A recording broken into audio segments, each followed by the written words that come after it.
Assalamualaikum warahmatullahi wabarakatuh.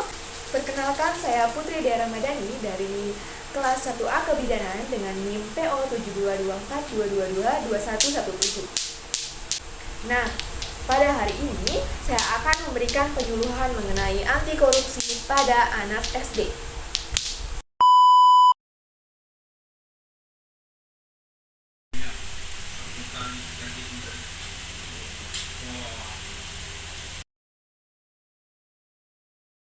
Selamat siang adik-adik. Baik, jadi pada siang hari ini kita akan melakukan penyuluhan mengenai korupsi. Sebelumnya kita perkenalan dulu ya. Perkenalkan, nama kakak Putri Dea Ramadhani dari Poltekkes Tanjung Pinang. Nah, di sini adik-adik yang hadir SD atau SMP? SD. Oke, baik, SD ya. Jadi kita akan melakukan penyuluhan mengenai korupsi di sekolah. Sebelumnya kita membagikan poster ini ya.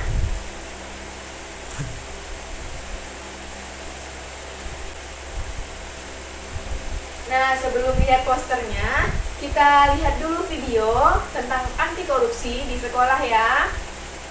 Akan hancur oleh seribu komunis yang ada di negara tersebut. Tetapi sebuah negara akan hancur jika hanya ada beberapa koruptor di negara tersebut. Sepertinya kutipan Cak Lontong itu cocok bukan dengan kondisi negeri kita saat ini. Tetapi korupsi bukan hanya bisa dilakukan para pejabat-pejabat tinggi loh. Orang anak-anak ataupun kita sebagai remaja bisa saja melakukan tindakan korupsi. Tindakan yang menurut kita kecil bisa menjadi awal dari sebuah perbuatan yang besar.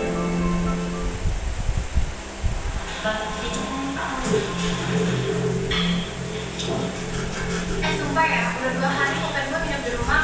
Balikin ke pulpen gue, masa nggak balik-balikin sih? Ya maaf, padahal gue tuh serius deh. Lupa, kayak bohong.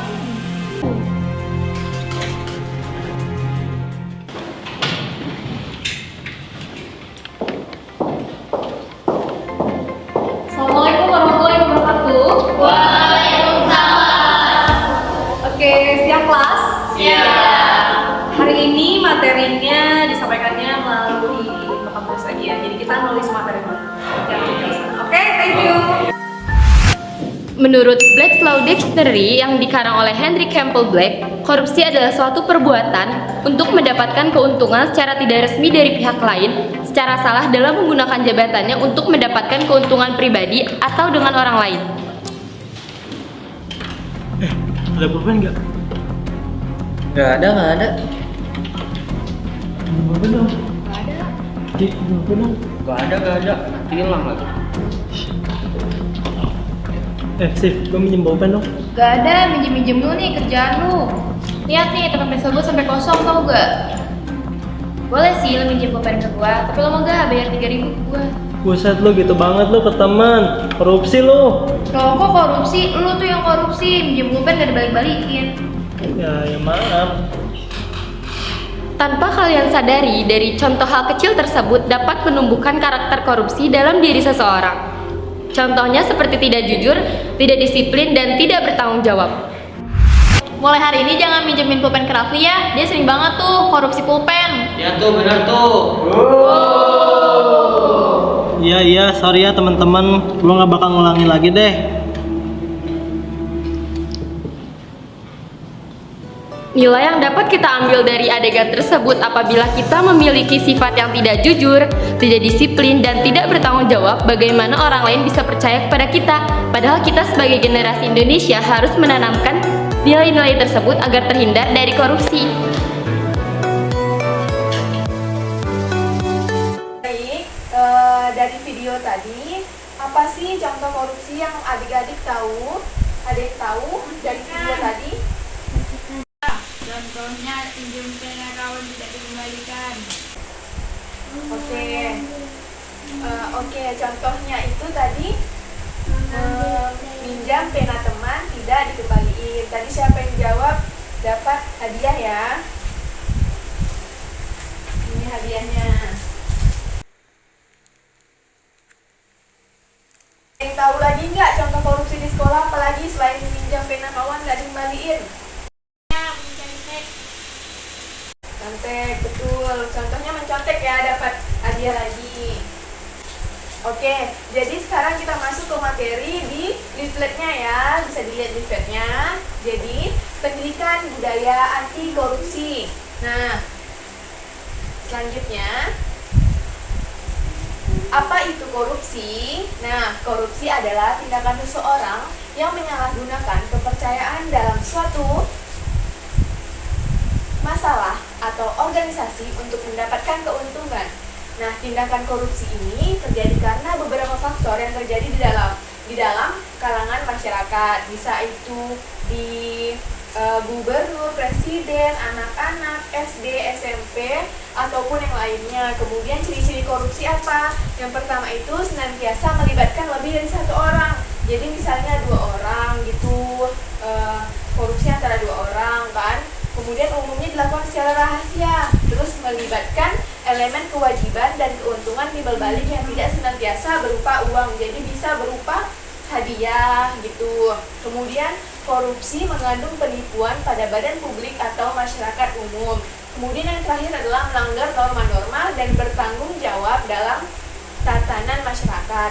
Nah, selanjutnya ada faktor penyebab korupsi. Yang pertama itu ada GRIPS atau kesenjangan. Nah, yang kedua ada opportunities atau kesempatan. Terus yang ketiga ada needs atau kebutuhan. Yang keempat ada exposure atau pengungkapan. Nah, jenis-jenis korupsi lagi tadi nih. Yang pertama ada kerugian keuangan negara. Kemudian yang kedua ada suap menyuap. Ketiga ada penggelapan dalam jabatan. Dan keempat ada pemerasan atau penganiayaan. Kelima ada perbuatan curang. Contohnya seperti menyontek tadi ya. Terus 6 ada benturan kepentingan dalam pengadaan. Yang ketujuh ada gratifikasi atau pemberian hadiah dengan maksud tujuan yaitu korupsi. Kemudian ada perilaku sepele yang termasuk korupsi pada sehari-hari. Contohnya tadi seperti meminjam pena tapi tidak dikembaliin. Yang pertama itu ada terlambat. Kalau terlambat sekolah, tidak tepat waktu, itu termasuk dalam korupsi. Kemudian yang kedua ada uang damai. Kalau misalnya kita ditilang polisi, terus kan nanti kita minta uang damai aja gitu ya kan. Jadi itu termasuk dalam korupsi. Terus yang ketiga ada merekayasa kwitansi atau bond. Terus yang keempat tidak mengembalikan uang kembalian. Kalau adik-adik nih dikasih duit sama mamanya, terus disuruh beli sesuatu, terus uang kembaliannya nggak dikembaliin. Nah, itu juga termasuk dalam perbuatan korupsi. Terus yang kelima ada penipuan. Terus yang keenam ada mencontek. Tadi kan betul mencontek kan. Terus yang ketujuh ada korupsi waktu atau seperti tadi terlambat masuk sekolah, terlambat ngaji, gitu termasuk korupsi. Terus ada penyuapan. Nah, selanjutnya ini ada 9 nilai anti korupsi. Jadi korupsi ini kita tangan adik-adik bisa 9 gini. Nah, 9.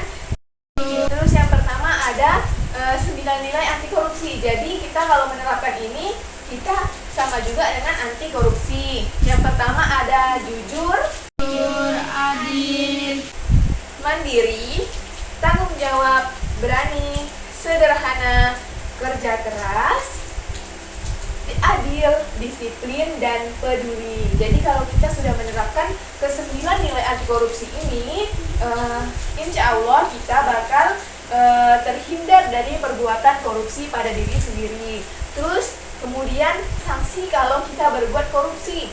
Nah, dalam KUHP Anyar, ketentuan tentang korupsi tertuang di dalam pasal 603 sampai 606 KUHP.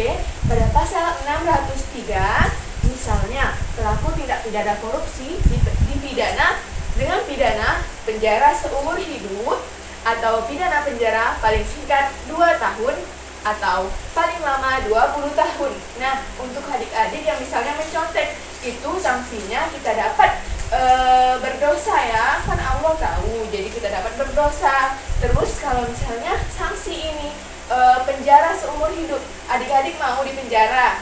Tidak kan? Jadi kita berantas korupsi, jangan lakukan korupsi. Nah, kemudian bangsa yang paling bahagia adalah bangsa yang bebas korupsi. Nah, kita bisa ulangi. Kalau kakak bilang bangsa yang paling bahagia adalah, bisa dijawab bangsa yang bebas korupsi ya. 1, 2, 3. Bangsa yang paling bahagia adalah Bangsa yang bebas korupsi. Oke, baik. Jadi sekian penyuluhan kita. Apakah adik-adik ada pertanyaan? Kak, kalau misalnya kita jumpa kawan yang suka menyontek, kita harus bagaimana?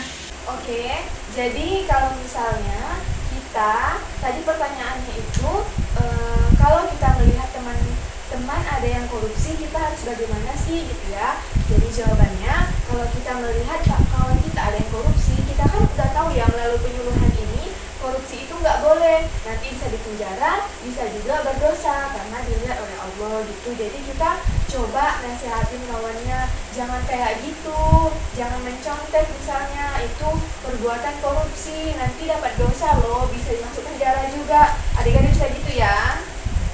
Baik, jadi seperti itulah penyuluhan pada sore hari ini, dan bisa diterapkan 9 nilai anti korupsinya ya.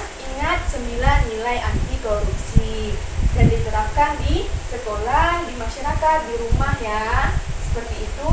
Baik, jadi sekian penyuluhan pada siang hari ini. Apabila ada pengucapan yang salah, kakak mohon maaf. Kita akhiri dengan wabillahi taufiq wal hidayah. Wassalamualaikum warahmatullahi wabarakatuh. Terima kasih semuanya. Terima kasih, Kak.